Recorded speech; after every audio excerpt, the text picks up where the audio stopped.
எல்லா வசதிகளும் உள்ளடக்கிய உள்ளதை செல்வோம் நல்லதை செய்வோம் பொன்னி மருத்துவமனை பல்லடம்.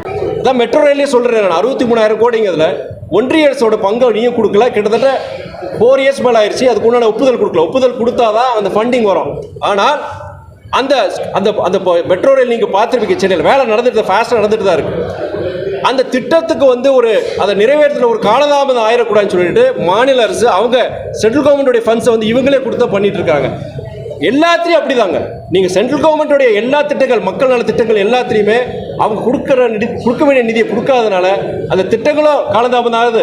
ரெண்டாவது பொறுத்த வரைக்கும் சில இடங்கள்ல மாநில அரசு அந்த திட்டத்துக்கு உண்டான ரூபாயை கொடுக்குது. நீங்க எய்ம்ஸ் எடுத்துக்கோங்க. எய்ம்ஸ் பொறுத்த வரைக்கும் கிட்டத்தட்ட 15 எய்ம்ஸ் கொண்டு வந்துட்டாங்க சொல்றாங்க. ஆனால் தமிழ்நாட்டில் உங்களுக்கே தெரியும், மதுரையில் அதுக்குள்ள நிதி ஒதுக்கலையே அவங்க இது வரைக்கும். நிதி அவங்க கிடையாது. அதாவது ஜப்பான் இன்டர்நேஷனல் கோஆபரேஷன் ஏஜென்சி தான் சொல்றாங்க. அவங்க தான் அதுக்கு நிதி கொடுக்கணும்னு. இந்தியாவில் இருக்க அத்தனை எய்ம்ஸுக்கு பொறுத்த வரைக்கும் சென்ட்ரல் கவர்மெண்ட் ஃபண்டிங் இருக்கு. ஏன் மதுரைக்கு மாத்திரம் ஏன் அவங்க பண்ணாம நீங்க ஜப்பான் இன்டர்நேஷனல் கோஆபரேட்டிவ் ஏஜென்சி மூலியமா அதை வாங்கன்னு சொல்றாங்க? அதே தப்பு தானே நான் சொல்றது. ஏன் தமிழ்நாடு முதல் விதிவிலக்கு அதுக்கு?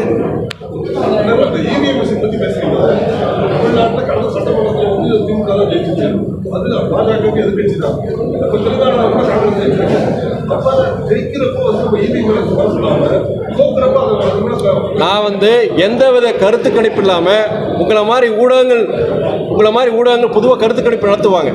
கிட்டத்தட்ட ஒரு 4-5 பேர் சொல்லுவாங்க, முக்கியமானவங்க சொல்லுவாங்க. கிட்டத்தட்ட ப்ளஸ் ஆர் மைனஸ் ஒரு 10% டிஃபரன்ஸ் இருக்கும். அப்போ நம்ம அதை வச்சு நம்ம எல்லாம் ஜனங்க பேசுவோம், அரசியல் கட்சிகளும் பேசுவாங்க, இவங்க ஜெயிக்கிறதுக்கு வாய்ப்பு இருக்குட.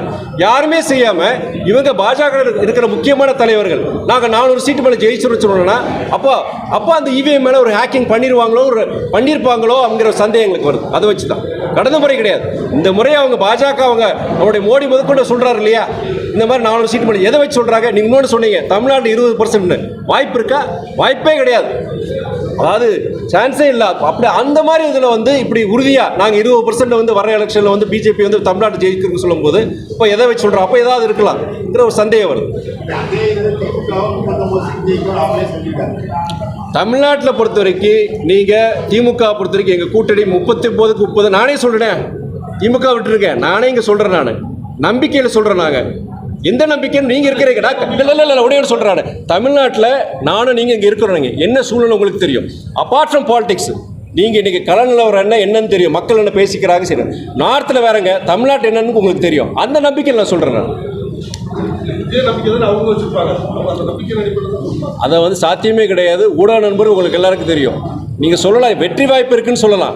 400 சீட்டுக்கு மேலே ஜெயிக்கிறது வாய்ப்பு கிடையாது. அப்படி நான் ஜெயிக்குன்னு சொல்லும்போது சந்தேகங்களை உருவாக்கும்.